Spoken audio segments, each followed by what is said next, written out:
오늘도 단연 이 이슈로 시작을 해봐야 되겠죠. 2년의 월드컵 준비 그리고 2분의 잦은 서템은 또 하나 2분 만에 공항을 빠져나간 그의 귀국길 바로 홍명보 감독 얘기입니다.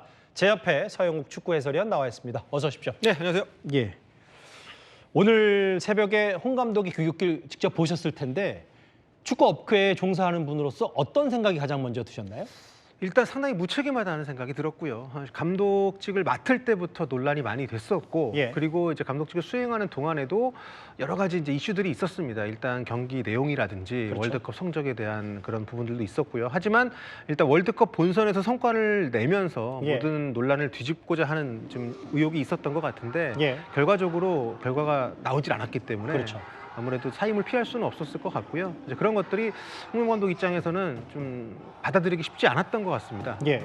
사임하는 과정이라든지 그 뒤의 모습들이 많은 팬들에게 더 큰 실망감을 줬습니다. 근데 저 장면이요. 이제 계속 저도 봤는데 뭐 답변은 안 했고 근데 마치 박항서 단장과 골키퍼인 조현우 선수가 홍 감독 주변을 싸면서 방패막이를 보이는 듯한 느낌도 있고 네. 심지어 40분 뒤에 뭐 비행기 편이 다르다는 이유로 정몽규 회장은 또 다른 시간차 입국을 했고 네. 모르겠어요. 사과할 용기가 없는 건지 혹은 성적을 따라서 어쨌든 해단식 같은 마무리도 중요한데 이런 공식적인 행사조차 없었고 이걸 어떻게 받아들이세요? 일단 나갈 때부터 그랬습니다. 워낙에 그 홍명보 감독이 경기장에서도 뭐 전광판에 얼굴이 나올 때나 워낙 야유가 많이 쏟아지기 때문에 보통 출정식이라고 해서 나가기 전에 경기를 하고 그 예. 뒤에 팬들의 박수를 받으면서 이제 환송회를 하거든요. 그런데 그런 과정을 생략을 하고 일찍 출국을 했습니다. 이제 명목상은 고지대 적응을 빨리 해야 되기 때문이라고 했었는데 그렇죠. 아무래도 팬들과의 그런 충돌을 좀 피하기 위해 했던 것이었고요. 예. 그런데 들어오면서도 대회가 끝났는데도 이런 판단을 했다는 것은 좀 많이 아쉬움이 있고요. 예. 게다가 홍명보 감독이 그 사임을 발표하는 자리에서 설명보다는 책임을 얘기하려고 나왔다라고 했는데 질문은 좀 받았으면 좋았을 것 그러니까 같은데. 책임이라는 말 자체를 사임하고 동일시해서 사용을 했단 말이에요. 음흠. 그런데 과연 저런 중책을 맡았던 사람이 사임하면 책임이 끝나느냐. 그렇죠.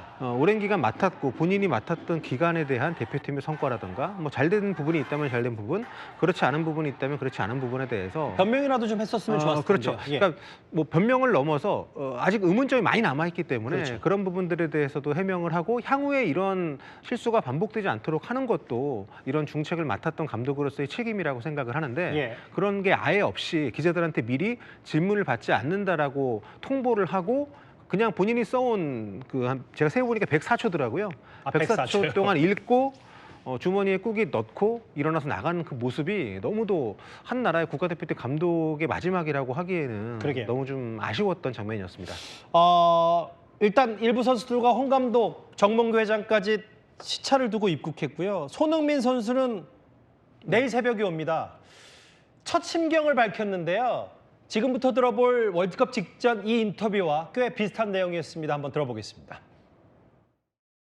뭐 마지막이 될지는 모르죠. 뭐 사실은 뭐 마지막이 될지는 모르는데 그냥 뭐 제가 좀 전에도 얘기했다시피 월드컵을 생각하면 항상 어린아이가 되는 것 같아요. 그건 항상 저한테는 꿈이고 꿈의 무대고 어릴 때부터 항상 월드컵을 보면서 나도 저런 선수가 되고 싶다, 저런 무대에 서고 싶다라는 생각을 가지고 있었기 때문에 제가 월드컵을 지금 4번째를 뛰던 3번째를 뛰던 뭐 몇 번째든 상관없이 그런 꿈과 열정은 항상 처음 제가 하고 싶었던 마음과 똑같은 것 같아요.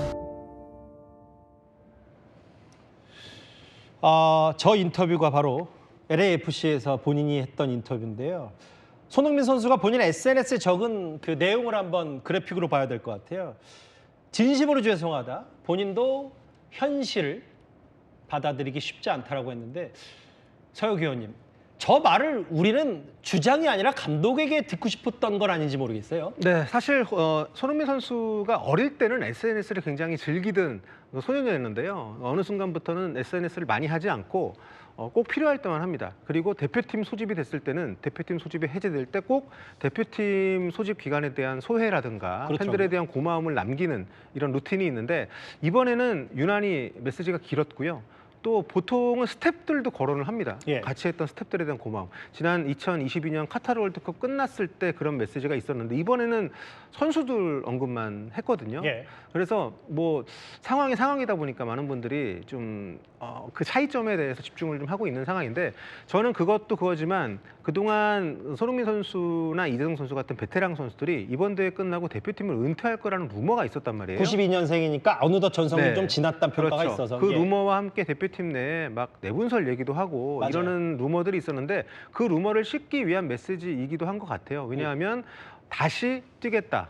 다시 모든 걸 쏟아붓겠다는 말을 반복적으로 했습니다. 그것도 죽기 살기로 달리겠다. 그렇죠. 그러니까 선수 은퇴, 대표팀 은퇴에 대한 그런 논란을 완전히 쏙 들어가게 하는 대표팀에 대한 확실한 본인의 의지를 보여준 부분도 포함이 돼 있어서 앞으로 계속해서 대표팀에서 만날 수 있을 거라는 약속을 팬들과 한 거라고 볼 수 있습니다. 그럼 저 내용은 협회 회장이 누가 되든 네. 감독이 누가 되든 네. 적어도 내년 아시안 게임 1월에 있을 네. 사우디에서 있는 아시안 게임까지 아시안컵, 네. 무조건 뛰겠다. 아시안컵까지. 그렇죠. 그러니까 약간 이게 개념이 다른 것 같아요. 그러니까 손흥민 선수 같은 경우는 대표팀은 은퇴할 수 있는 것이 아니라는 마인드를 기본적으로 갖고 있는 것 같습니다. 손흥민 선수는 근데 그 정도는 사실 본인이 결단할 수 있는 정도의 그렇죠. 거리 아니에요? 예. 그러니까 이게 대표팀이라는 것은 그러니까 소속팀에서 뛰면서 대표팀을 뛰지 않는 선택을 하는 케이스들이 많이 있습니다. 여러 예. 가지 이유로. 근데 손흥민 선수는 본인이 선수 생활을 할 수 있고 대표팀의 부름을 받을 기량을 유지할 수 있다면 예. 본인이 대표팀을 은퇴하는 선택을 하지는 않을 거라는 뉘앙스를 계속 보여왔고 예. 이번 같은 경우는 특히나 뭔가 대표팀 내에 우리가 이렇게까지 못할 정도면 문제가 있을 것이 아니냐라는 그런 의혹들이 있었잖아요. 예. 그 의혹 중에 손흥민의 대표팀 그 은퇴 썰도 포함이 돼 있었기 때문에 이번 맞아요. 메시지를 통해서 그건 전혀 사실이 아니다라는 것을 보여줬고 앞으로도 대표팀이 다시 한번 또 영광을 누릴 수 있는 시기로 가는데 본인이 헌신하겠다는 메시지를 보냈기 때문에 여러 가지 의미가 좀 있는 것 같습니다. 다시 한번 그 화면을 네. 부탁드릴게요. 죽기 살기로 달려보겠다. 그러니까 일부에서 뭐 이른바 증권과 정보지처럼 네. 확인되지 않은 뭐 특정 세대, 특정 연태와 특정 세대가 싸웠다든지 네. 혹은 누군가 총 때리면서 홍 감독과의 불화가 있었다든지 그런 거를 불식시키는 굉장히 중요한 SNS 글이네요. 그러면. 그렇죠. 그래서 뭐 실제로 어떤 일이 있었는지는 모르지만 적어도 손흥민 선수가 그런 루머에 화답하는 내용을 전혀 주질 않았고 오히려 앞으로 대표팀을 재건하는데 본인이 헌신하겠다는 메시지를 보냈기 때문에 이게 어떻게 보면 대표팀 주변에 좀 어수선했던 상황들을 정리할 수 있는 그런 어떤 동기를 부여하는 그런 메시지가 아닌가 싶습니다. 오늘 홍 감독이 딱 2분 만에 공항 빠져나가는 그 새벽 귀국 때 비슷한 시점에 네, 이웃나라 일본은 네. 브라질에 아쉽게 졌고 그렇죠. 사실 비교가 안 할 수는 없어서 뭐 모리아스 감독이 아무리 9년째 대표팀 사령탑을 맡고 있다고 하더라도 아무래도 좀 비교가 되는데 오늘 우리는 세계 최고 수준에 가까웠다. 물론 지긴 했습니다만 대표팀 육성과 감독 역량 이거를 전문가로서 어떻게 비교할 수 있으세요? 일단 홍명보 감독이 이번 대회를 앞두고 일본과 비교를 하면서 일본을 인정을 하면서 일본 대표팀 감독이 오래 맡았다는 얘기를 했습니다. 예. 근데 그거는 이제 오래 맡아서 잘 된 게 아니라 잘해서 오래 맡은 거거든요. 그렇기 그렇네요. 때문에 예. 직접적으로 얘기하기는 어려울 것 같고 그리고 예. 많은 팀들이 임기가 짧은데도 성과를 내는 감독들이 있습니다. 반대인 경우들도 있고요. 예. 그 기간 자체는 중요하지 않은 것 같고 다만 일본은 오래전부터 자신들이 그 방향성을 정하고 일관적으로 지켜왔고요. 예. 또 대표팀 감독도 외부에서 좋은 분들을 모시고 온 적도 있지만 예. 어느 순간부터는 좀 가능성이 있는 감독들을 미리 좀 육성을 해서 예. 지금 모리아스 감독처럼 연령별 대표팀 맡아서 성장을 시켜서 오랜 시간 공을 들여서 A 대표팀까지 맡긴 거거든요. 예. 그렇다 보니까 지금 대표팀에 있는 선수들도 굉장히 잘 파악을 하고 있고 예. 일본의 정서와 방향성을 체득한 채로 대표팀을 이끌기 때문에 그게 잘 맞아 들어가는데 사실 우리도 홍명보 감독 처음에 연령별 대표팀 맡을 때 그런 큰 계획을 세우고 출발을 했습니다. 런던 올림픽 때도 그랬었죠. 그렇죠. 사실. 20세 대표팀부터 해가지고 예. 그런데 우리는 이제 2014년 브라질 월드컵 당시에 좀 일찍 A 대표팀을 맡기면서 맞아요. 모든 계획이 어떻게 보면 틀어진 거거든요. 아하.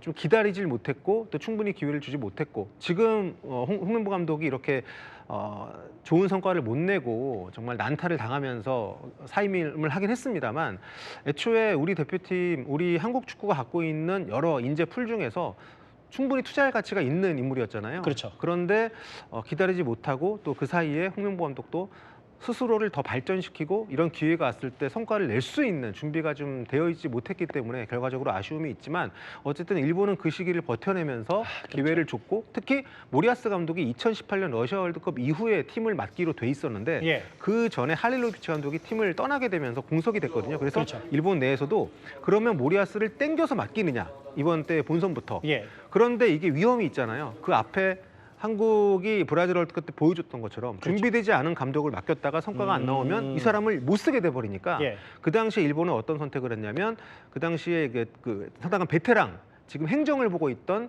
전무를 임시 감독을 맡겼고 모리아스 감독을 사실상 감독 역할이지만 수석 코치로 가서 방패막 역할을 해줬단 말이에요. 일단 그 모리아스 감독이 그 지도력, 리더십을 발휘하는 시간을 좀 벌어준 거네요. 그렇죠. 그렇게 장기적인 안목에서의 그 방향성을 잃지 않고 해왔다는 게 우리하고의 차이점이었던 것 같고요. 예. 하지만 적어도 이번 대회만 놓고 봤을 때는 예. 본인에게 충분히 기회가 주어졌지만 살리지 못했고 또 중요한 경기에서 패착을 하면서 대회를 좀 망가뜨렸기 때문에 홍명보 감독이 뭐 책임이 없다고 할 수는 없는 그런 결말이 된 거죠.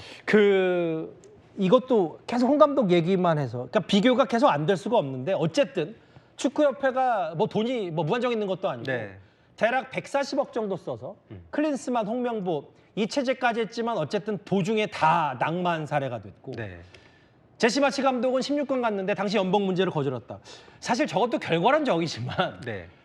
저 같은 축구 팬으로서는 두고두고 왜 축구협회가 저런 판단했지라는 생각을 지울 수가 없어요. 그렇습니다. 사실 돈은 좀 부차적인 문제인데 우리 대한축구협회 입장에서 그 부분을 굉장히 판단도 잘못하고 좀 확실하게 필요한 인력을 영입하는 데 그런 계산을 했다는 부분이 좀 아쉬운 부분인 것 같아요. 예. 왜냐하면 예를 들어가지고 이번에 우리가 32강에 갔다면 예. 피파에서 받는 배당금이 한 15억 정도 더 들어오거든요. 그렇죠. 그러니까 좋은 감독을 선임을 해서 좋은 성과를 낸다면 그런 금전적인 차이는 사실 큰 게 아닌데 선순환이었으니까 그렇게 그렇죠. 되면. 예. 제시마시 감독 같은 경우는 그런 여러 가지 문제도 있지만 결국 협회 내에서 이분이 지금 우리 대표팀에 우리 지금 이 시기에 필요한 감독이라는 판단을 못했던 것 같고요. 예. 결과적으로 그런 판단 잘못이 2번 겹쳤죠. 뭐 제시마시 놓친 것도 있지만 그렇죠. 그 어떤 방향성을 정하고 거기에 맞는 감독을 찾는 과정 자체가 잘 되지 않았던 것이 아쉬움이 있기 때문에 예. 앞으로 차기 감독을 찾는 데에는 서둘지 말고 그런 좀 과정들을 그렇죠. 차근차근 만들어 나갔으면 좋겠습니다. 지금 급한 게 문제가 아닌 거니까요. 네. 참 홍명보 감독의 저 2분 귀국길만 봤을 때 히딩크 감독 이후에 18번째나 감독의 잔혹사가 있었다. 여러 가지 생각이 듭니다. 월드컵 홍 감독 관련 복귀를 좀 해봤습니다. 서영욱 해설위원과 함께했습니다. 고맙습니다. 네, 감사합니다.